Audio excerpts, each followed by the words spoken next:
Bem-vindos a mais um Escala Global, o programa de análise internacional da Renascença.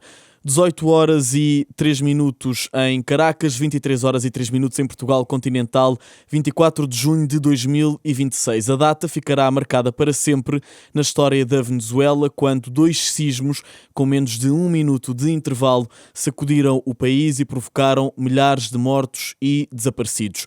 As imagens de destruição correram o mundo e chocaram, especialmente em Portugal, onde uma elevada comunidade venezuelana vive, mas também devido à elevada comunidade portuguesa a viver na Venezuela. O governo já organizou um voo de repatriamento, enviou uma equipa da Proteção Civil para o local, mas muito trabalho será preciso fazer ao longo das próximas semanas e dos próximos meses.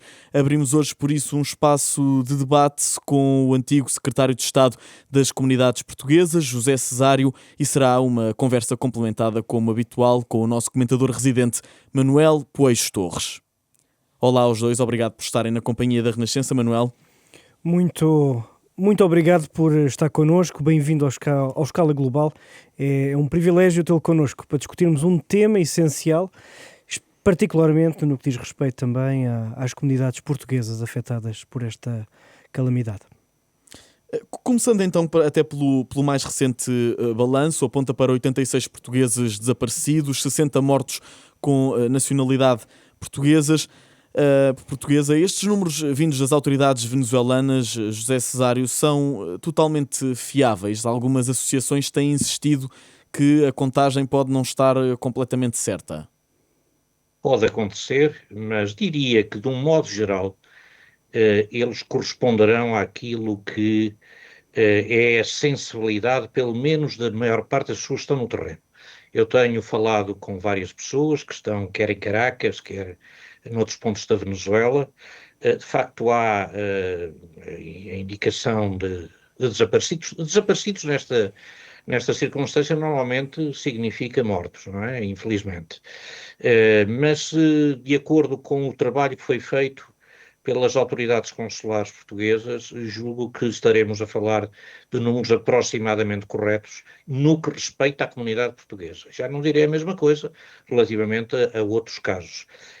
Atenção que esta indefinição não tem nada de novo, não é? Porque quando em 99, exatamente aquela região é o antigo estado de Vargas, foi atingida pelos temporais que originaram gravíssimos deslizamentos de terras e houve prédios inteiros de 20 e 30 andares que foram engolidos pelo mar, já nessa altura a previsão de mortos andou, mesmo depois de tudo ter acontecido, andou entre os 10 e os 30 mil, o que revela bem a indefinição existente. Portanto, não podemos admirar-nos com nada disto que está a acontecer. Aliás, por aquilo que eu sei, a recepção da equipa portuguesa de salvamento, de apoio ao salvamento, correu bem e cumpriu aquilo que foram as expectativas iniciais. Mas estes números de portugueses ainda podem subir, infelizmente. Podem sempre subir. Não subiram muito mais porque os portugueses, estamos a falar de portugueses, atenção, eu ouço às vezes falar de luso-descendente. Bom, é português. Todos estes casos que estamos a falar têm nacionalidade portuguesa. Ter nacionalidade portuguesa, para nós são portugueses. E para as nossas autoridades consulares, estamos a falar de 100 e tal cidadãos nacionais que foram identificados como, em alguns casos já infelizmente mortos, noutros casos ainda desaparecidos, e essa identificação resulta do cruzamento dos dados que vêm das autoridades locais com as próprias queixas das pessoas, dos familiares, quer através da linha da emergência consular, quer diretamente junto dos dois consulados e da embaixada em Caracas. O ministro Paulo Rangel já admitiu que o governo não tem planos, pelo menos para já, de uma operação de repatriamento. Poderá ter sido uma porta fechada demasiado cedo, numa altura em que também as comunicações ainda não são as melhores no país e alguns portugueses ainda podem mostrar essa vontade de regressar a território continental? Pode haver alguns casos, mas eu estou convencido que serão muito pontuais.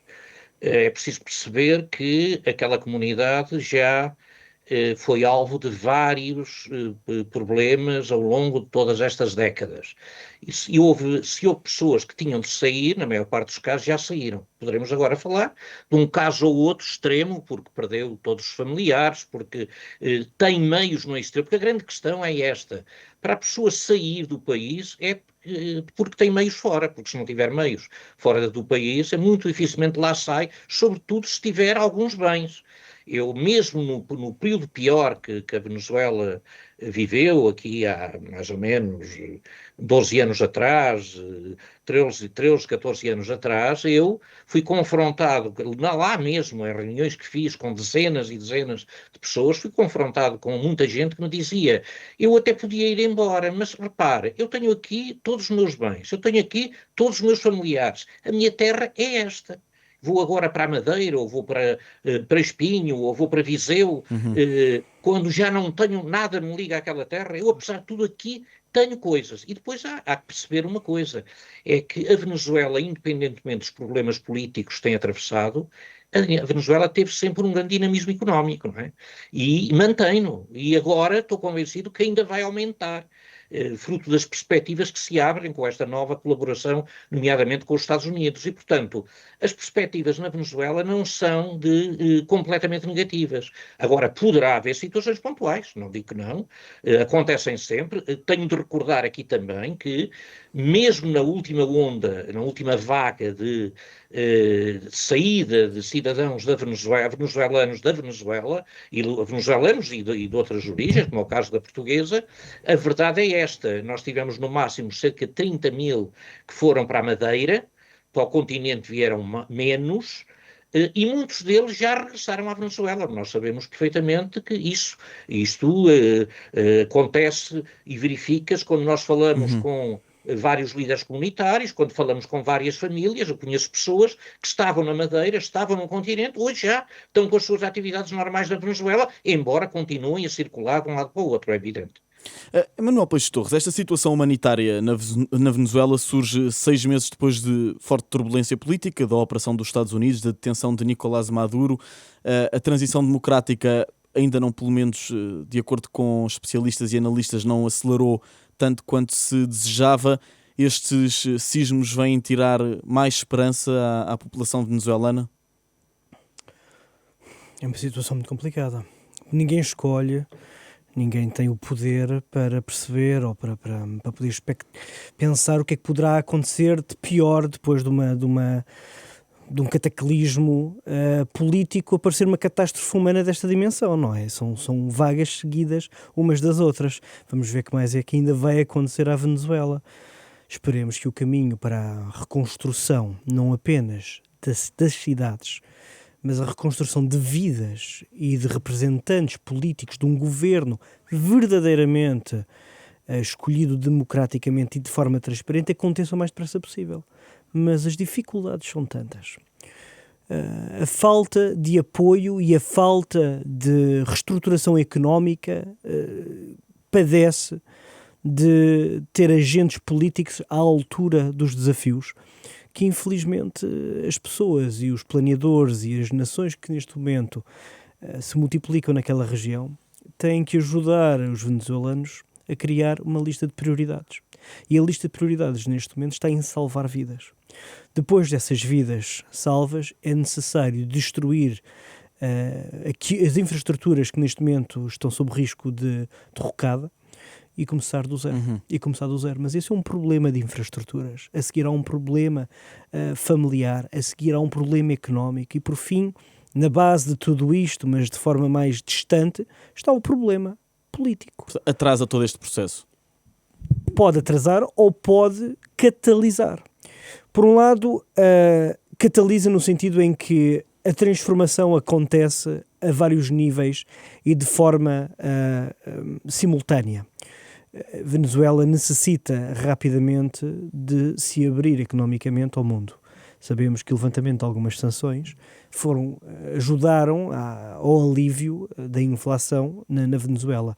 Mas o resultado prático no dia-a-dia das pessoas ainda não se sente totalmente. São necessários, provavelmente, anos de reformas económicas e de venda e de exportações dos seus petroquímicos para que, de facto, essa inflação seja controlada.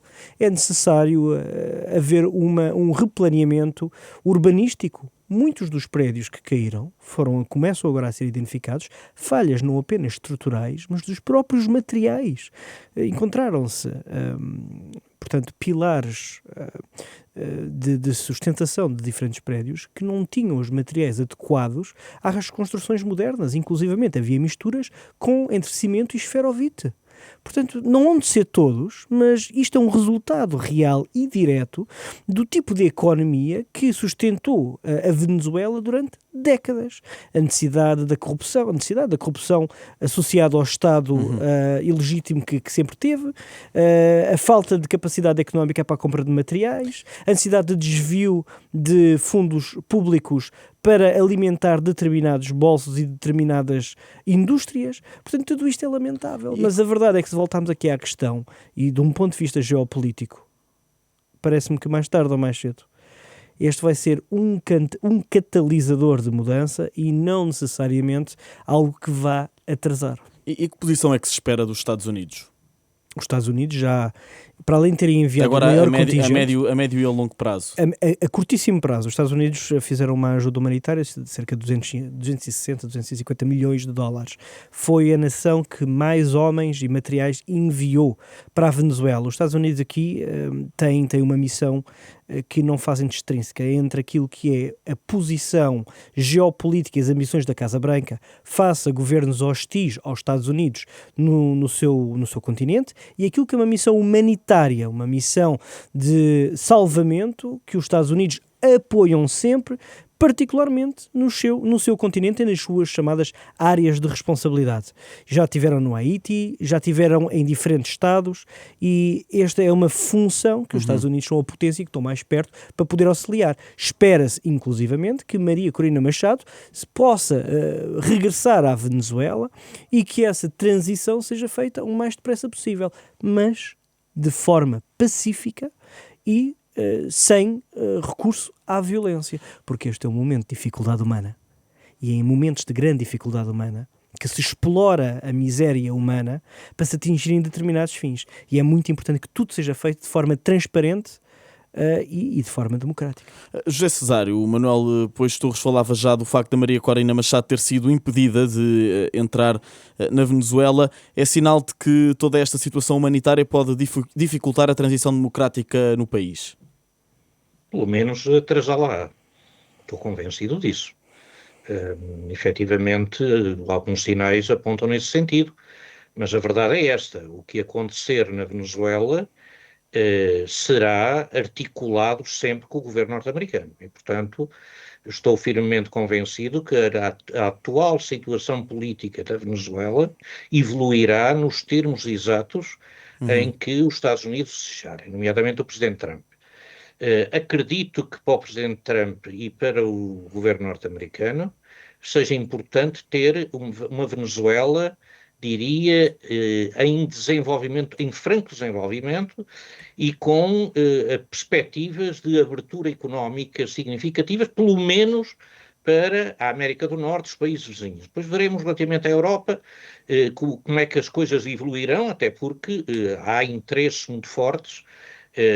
Nós temos fundamentalmente um interesse humano na Venezuela, mas a Espanha ou a Itália e a própria França têm interesses muito fortes também no domínio, sobretudo do petróleo, do gás, etc. As empresas espanholas, italianas, francesas nunca deixaram de estar na Venezuela e, portanto, continuam a ter interesses fortíssimos ali. Mas não tenho dúvidas que essa questão, a questão económica, vai determinar a evolução política. Interessará também, acredito firmemente, estou firmemente convencido, interessará que haja uma estabilização democrática. Isso vai acontecer agora. Se estes sinais... Vamos considerar ter um atraso. E por esse atraso e por estes sinais que vão surgindo, deveria haver aqui alguma condenação já por parte de países europeus, da União Europeia, de Portugal, ou ainda é demasiado cedo? Não, é muito cedo. Este é um momento para ajudar. é um momento para ir ao encontro daqueles que estão mais afetados, mais necessitados. É o momento também para apoiar as autoridades venezuelanas a encontrar mecanismos de organização, de resposta às necessidades das pessoas. A Venezuela é um país, já o disse várias vezes, é um país com potencialidades enormes, é um país em que eu tenho uma fé enorme. A Venezuela é um país com futuro, não tenho dúvida nenhuma sobre isso. Neste momento, por exemplo, estamos a viver uma situação extremamente delicada na África do Sul, a África do Sul, que também envolve os cidadãos portugueses, é bom dizê-lo, não é? A África do Sul não tem nem de perto nem de longe o potencial económico que tem a Venezuela. A Venezuela tem uma capacidade enorme de regeneração, viveu crises e crises sucessivas e nós continuamos a ter.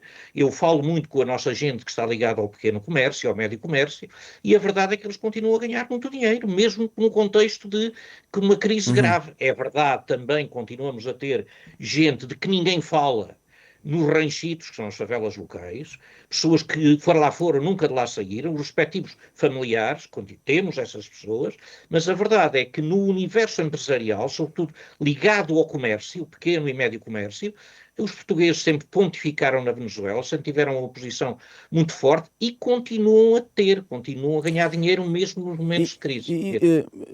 Muitos portugueses perderam casas, mas também perderam precisamente os comércios. O governo já disse que quer ajudar na reconstrução da Venezuela. Seria importante serem fundos nacionais, fazer parte aqui de esforços europeus, também uma espécie de um programa regressar diferenciado para os cidadãos venezuelanos, como também já foi pedido pelo líder socialista? Olha, eu não me focaria neste momento no dito programa regressar. A questão principal neste momento não é trazer as pessoas para cá. As pessoas que tiverem de vir têm de ser apoiadas, mas repito, estou convencido que não serão muitas. Até o momento, tanto quanto sei, não houve manifestações de vontade no sentido das pessoas quererem sair de lá. Bom, seja como for, é preciso estar atento a essa situação. Agora que há pessoas que precisam de ajuda para reerguer as respectivas atividades, sobretudo atividades económicas, com certeza. E o governo devia pensar numa linha específica para a comunidade Que o luso-venezuelana. governo pode pensar em modalidades de apoio variadas, articuladas também com a Europa comunitária, com Bruxelas, com certeza, aproveitando fundos de solidariedade, com certeza, mas o plano bilateral é importante. E depois há aqui um outro aspecto que também é muito importante, que é a relação com a comunidade através das suas próprias organizações. A comunidade é uma comunidade muito estruturada, muito forte, com centros portugueses, com clubes, com associações, que têm uma grande dimensão e que são eles próprios um ponto importante de apoio às respectivas comunidades. Aliás, todos os planos de emergência para a Venezuela sempre tiveram em consideração a existência desses centros comunitários, que são locais onde é possível concentrar muita gente, muitos milhares de pessoas, e onde normalmente é possível concentrar também meios. Ora, esses centros têm instrumentos para chegar às pessoas, têm rede, e a rede na Venezuela é fundamental. Foi assim que Portugal, lá criou uma rede de médicos portugueses que está, já há alguns anos, apoia os mais E de carenciados que da forma é que o comunidade. governo podia utilizar essas redes para apoios financeiros para a população portuguesa na Venezuela? O governo tem apoiado essas redes, o governo anualmente apoia esses clubes em função de projetos apresentados, apoia esses clubes com bastantes dezenas de milhares de euros, estamos a falar de algumas centenas de milhares de euros. Eu acho que esse apoio deverá aumentar num momento desses, é normal que isso aconteça, e repito, esse apoio é muito importante para chegar a portugueses a quem dificilmente as autoridades consulares vão chegar, não é? Eu sempre defendi essa articulação entre os organismos oficiais portugueses e a rede de associações, a rede de clubes que está próxima das pessoas. Antes de regressarmos ao Manuel Peixes Torres e também de avançarmos a nossa discussão para outros temas, deixe-me só terminar a questão da Venezuela perguntando-lhe se, na perspectiva também, na sua perspectiva e de uma forma geral do grupo parlamentar do PSD, se faria sentido decretar pelo menos um dia de luto nacional, dada a dimensão da tragédia, também a representatividade da comunidade portuguesa na Venezuela e também as vítimas portuguesas. A Assembleia, nesses próximos dias, a Assembleia da República vai se pronunciar a esse nível, no plano político, de uma forma simbólica. Eu sei que há iniciativas de vários partidos, já me chegaram à Comissão, eu estou a presidir neste momento à Comissão de Negócios Estrangeiros, já tive conhecimento dessas iniciativas, julgo que a Assembleia se irá pronunciar sobre isso. Mas, para mim, o mais importante, repito, é o apoio, é a ajuda àqueles que estão a necessitar mais dela neste O momento. luto nacional não é uma prioridade, é isso? O luto é simbólico apenas. Eu acho que há várias formas de fazer, sob o ponto de vista simbólico, assinalar a solidariedade. Importa vincar a solidariedade. Ela está a acontecer a todos os níveis da sociedade portuguesa. Há muita gente a mobilizar-se, muitas ONGs a mobilizarem-se para apoiar a nossa comunidade, e isso é que importa realçar, quer no plano político, quer no plano social. E o Estado também podia facilitar a chegada desses mantimentos e dessa ajuda humanitária recolhida em tantos pontos de Portugal para chegar mais facilmente à Venezuela. E sei que está a trabalhar nesse sentido. Sei que o meu assessor, o Estado das Comunidades, está em contacto com entidades que já, por sua vez, já falaram com ele, até comigo já falaram, houve casos, que querem enviar coisas para a Venezuela, e sei que eles estão atentos a isso. É bom aqui ter em consideração que é preciso selecionar muito bem aquilo que se envia. Normalmente, quando acontecem estas campanhas, as pessoas procuram enviar tudo e mais alguma coisa. Não vamos enviar casacos polares para um país que tem temperaturas sempre na ordem dos 30 graus centígrados. Portanto, há que selecionar muito bem aquilo que se envia. Eu diria que, neste momento, aquilo que as pessoas mais precisam até são meios financeiros, não é? Que lhes permitam, no terreno, adquirir coisas. É também muito difícil da Europa enviar coisas para lá. Às vezes é mais fácil adquiri-las localmente. Portanto, isso requer um planeamento, e esse planeamento sei que está a ser feito pelo Governo, em articulação com entidades até locais, não é? E, portanto, requer um planeamento muito grande, porque não é a mesma coisa apoiar a comunidade portuguesa na Venezuela ou apoiar, se quisermos, os portugueses ou os ucranianos que estão na Ucrânia. As pessoas metiam os bens numa carrinha e iam por aí fora. Não é a mesma coisa, é completamente diferente. Passando então agora para outro tema, Manuel Pois Torres, sobre o Médio Oriente. Desde a última semana, o Irão atacou um navio no Estreito de Hormuz por alegadamente navegar fora das rotas autorizadas por Teherão. Os Estados Unidos retaliaram, as hostes reabriram por algum tempo, entretanto suspensas, novas negociações. Tudo isto confirma que, de facto, Hormuz vai ser o ponto de maior tensão entre Estados Unidos e Irão nestas negociações. Que eles são hoje, ninguém tem dúvidas. Se eles serão de futuro, muito provavelmente, porque, como nós costumamos dizer, o fado geográfico é eterno e, portanto, se não se mudarem as vontades, a geografia vai definir a estratégia. E o Irão não vai largar o controle daquela região? Claramente que não. Agora, o problema aqui tem que ver mais com os Estados Unidos. Os Estados Unidos têm um velho mantra: não se negocia com terroristas. E decidiram começar a negociar com um governo, que é claramente um governo terrorista, teocrático, islâmico, fundamentalista, assassino, que enforca jovens, atletas, mulheres, não querem cumprir a lei do Corão. Portanto, tudo isto é lamentável, mas Donald Trump deixou o trabalho a meio. Um erro estratégico. Penso que é mais do que isso. Penso que é falta de visão. Falta de visão no sentido em que Donald Trump não comprou esta guerra. Quem comprou esta guerra foi o Irão. Se o Irão não tivesse continuado a patrocinar aquilo que são movimentos extremistas em torno de Israel, e se não tivesse dado a ordem ao Hamas para executar o 7 de outubro, hoje não estávamos aqui sentados a esta mesa a discutir o Médio Oriente. Provavelmente a economia, a mão invisível de Adam Smith, teria tomado conta dos mercados e as coisas estavam noutro patamar. Não quer isso dizer que não houvesse guerra, mas certamente o nível de crise não seria tão elevado. Problema, neste momento, Donald Trump comprou esta batalha, comprou esta aliança com Israel e deixou o problema sem resolução. Porquê? Porque, embora tenha eliminado parte da liderança do governo teocrático, fortaleceu indiretamente a transformação da Guarda Revolucionária Iraniana.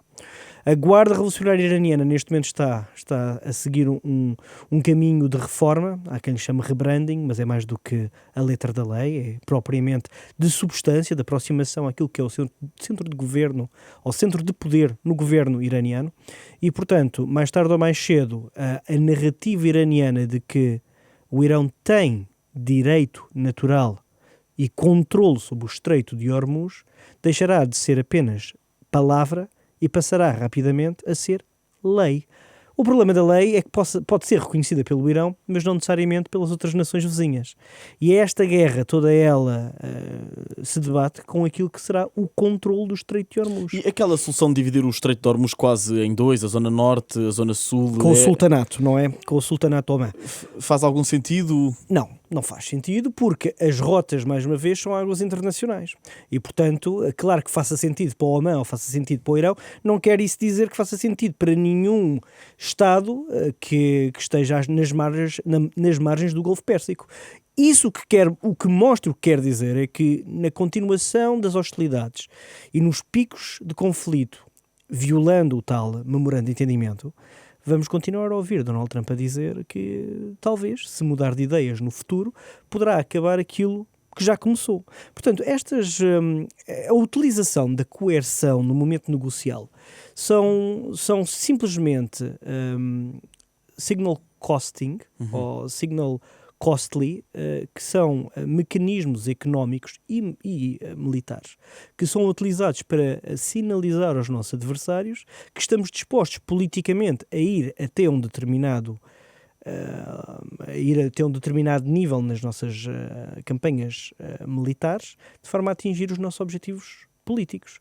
E o que Donald Trump começou já a dizer, em preparação do caminho pós eleições intercalares de novembro, é de que se o Irão vai continuar a ter esta narrativa e se vai continuar a trabalhar de forma hostil sobre o posicionamento iraniano e americano sobre a geografia do Médio Oriente, então muito provavelmente em janeiro de 2027 vamos ter mais conflito, mais guerra e provavelmente não vai ser apenas de ataques cirúrgicos sobre instalações e infraestruturas iranianas. Será muito mais do que isso. Portanto, continua pessimista sobre o decurso das próximas negociações? Eu continuo realista, eu diria realista. Pessimismo não é tão importante porque o problema não está apenas em Omã, o problema está na estabilidade do Médio Oriente e neste momento os Estados Unidos ainda têm a maioria do apoio da Liga Árabe e tem a maioria do apoio dos produtores de petróleo. E, portanto, isso dá algum conforto geopolítico e geoestratégico à administração americana. Não quer isso. Isso não quer dizer que se mantenha sem transformações durante os próximos 12 meses. Mas mais importante do que essas dinâmicas meio abstratas no Médio Oriente é aquilo que foi assinado há pouquíssimos dias no acordo trilateral entre os Estados Unidos, Israel e Líbano. Isso é que é fundamental, porque estabilizado e estagnado essa hemorragia sobre o Hezbollah no Líbano, então muito provavelmente o Irão perderá mais uma capacidade, mais uma forma, mais um instrumento de destabilizar a região. E parece-lhe existirem já condições para que essa hemorragia fique de facto estabilizada? Parece que sim. Parece que sim. Está tudo pendente da aceitação do anexo de segurança deste acordo trilateral. Este acordo trilateral, tem vários anexos. Um deles diz respeito à segurança e à desmobilização de forças israelitas do sul do Líbano, ok? E vão ser criadas duas, se acordado finalmente por parte das autoridades libanesas, vão ser criadas duas zonas piloto de retirada de forças israelitas a norte do rio Litani e a sul do rio Litani. Essas mesmas zonas não serão controladas nem por Israel, nem pelo Hezbollah. Este é o acordo. O Hezbollah terá que desmilitarizar. Se correr bem, e se o Hezbollah, através da moderação e através das discussões com as autoridades e com as Forças Armadas libanesas, aceitarem retirar também dessas duas zonas piloto, e se tudo correr bem, Israel vai abandonar o sul do Líbano.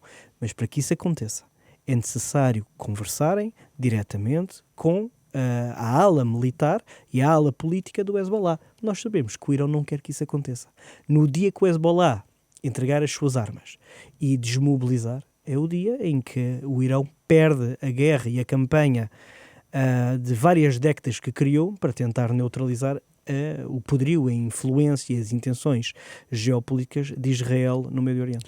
José Cesário, de quem é a responsabilidade destes avanços e recuos constantes? Meu caro amigo, é de uma situação extremamente complexa, extremamente delicada e de um conjunto de erros que foram sendo cometidos. A verdade é esta. Este conflito dificilmente terá uma solução militar. Isto é mais que evidente. Foram cometidos erros claros, nomeadamente pela parte dos Estados Unidos, isso não há dúvida nenhuma, porque havia a expectativa de que aconteceria no Irão aquilo que aconteceu na Venezuela. Isso não se confirmou, nem se nunca aconteceria se tivesse havido uma análise cuidadosa daquilo que é o Irão realmente. Isto já foi dito por muita gente, não vale a pena eu estar a repeti-lo. O que é que agora vai estar em causa? Bom, em primeiro lugar, a evolução da situação em Israel. Não tenho dúvida nenhuma sobre isso. O acordo trilateral dos Estados Unidos com o Líbano e Israel e pressupõe uma coisa, é fundamental que o Estado libanês tenha força. Se não tiver força, se não tiver capacidade militar, capacidade de impor segurança no seu território, nunca esse acordo terá possibilidades de ter sucesso. E depois é evidente que o diálogo, por muito que nos custe isto, a verdade é esta, é preciso dialogar com o Irão, e é preciso que o Irão dialogue com os países vizinhos, nomeadamente com as monarquias do Golfo, que serão também absolutamente decisivas aqui. A evolução da situação política em Israel será decisiva, vamos ver o que é que vão dar as próximas eleições. Se houver condições para pôr sentar esta gente toda à mesa, eu estou convencido que o problema de Hormuz se resolve. Se não houver, vamos continuar a ter conflitos pontuais e isso vai ter repercussões enormes a nível global, é evidente. O Manuel Pois Torres queria aqui acrescentar... Esta é uma questão muito importante, porque é exatamente isso que está a acontecer. Neste plano, ou neste acordo trilateral, foram inclusivamente anunciados 100 milhões de dólares de apoio humanitário ao Líbano e 30 milhões de dólares dedicados apenas ao rearmamento do exército libanês. E isso mostra que há uma intenção clara e uma estratégia já desenhada de reforço militar das Forças Armadas do Líbano. Para quê? Não é para combater Israel, o objetivo não é esse.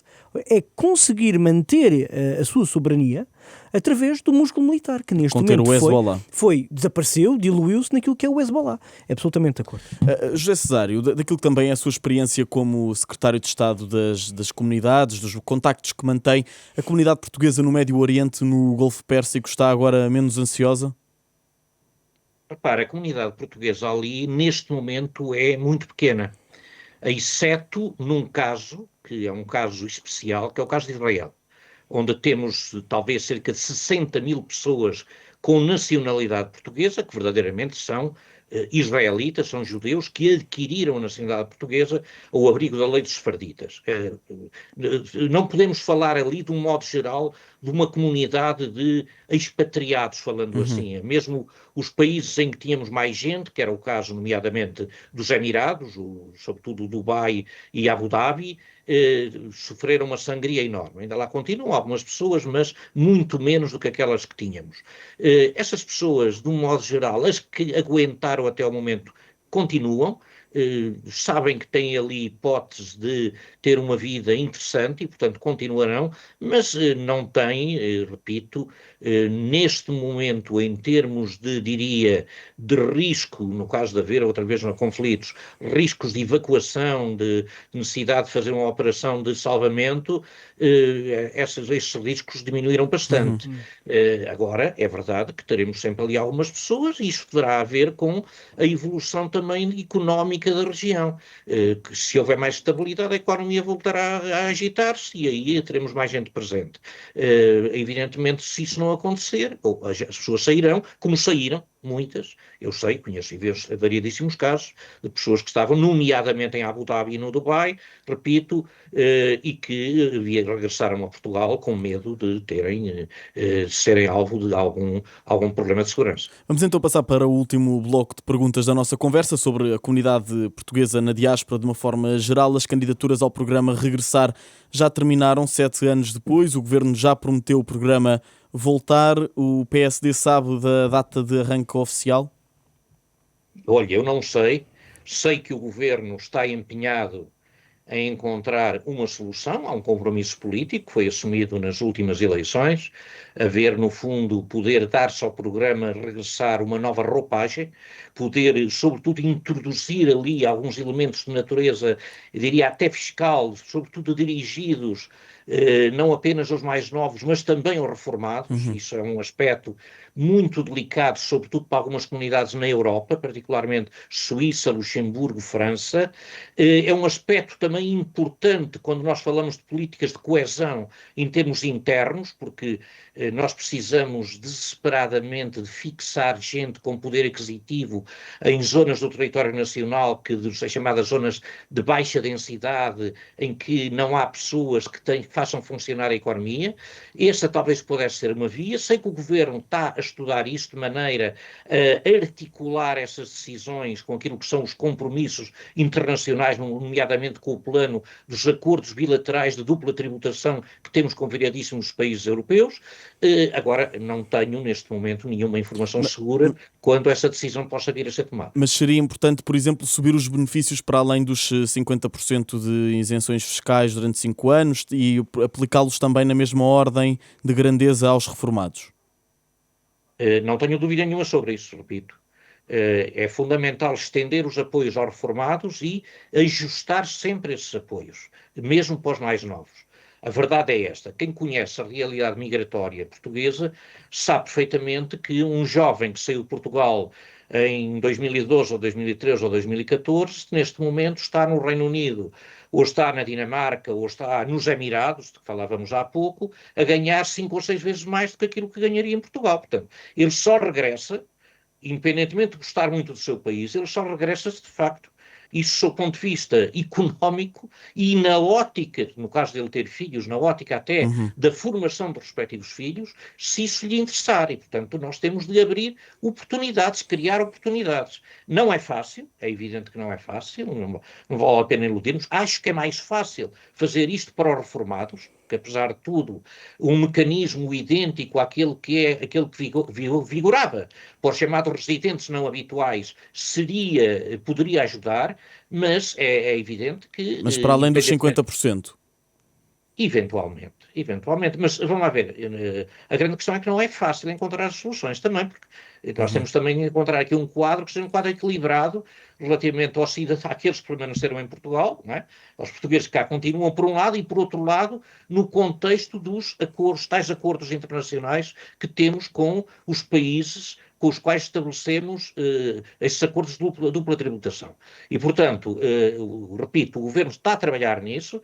Eu estou firmemente convencido que aí há um caminho importante que tem de ser trilhado, mas, evidentemente, não tenho nenhum dado que me permita dizer isso acontece amanhã ou depois.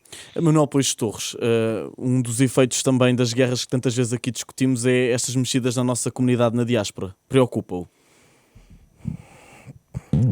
Preocupa toda a comunidade portuguesa que está em situação incerta e que não conhece as diferentes voltas do mundo, que não conhece a geopolítica e a estratégia como disciplinas de estudo e que vê a incerteza acumular-se de dia para dia.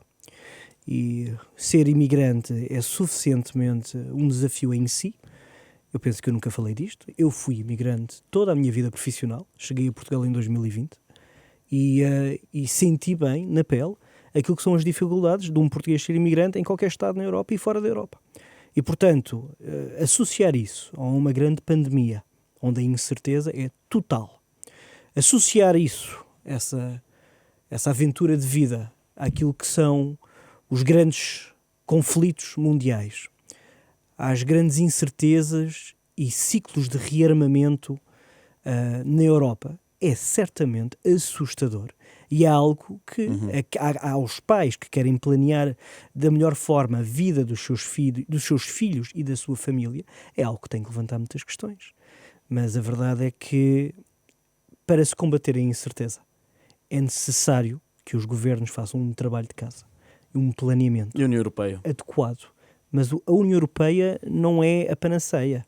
A União Europeia não tem a tocha com a luz. A União Europeia é, neste momento, não um porto de abrigo, mas uma fonte de orientação. O trabalho começa nas nações.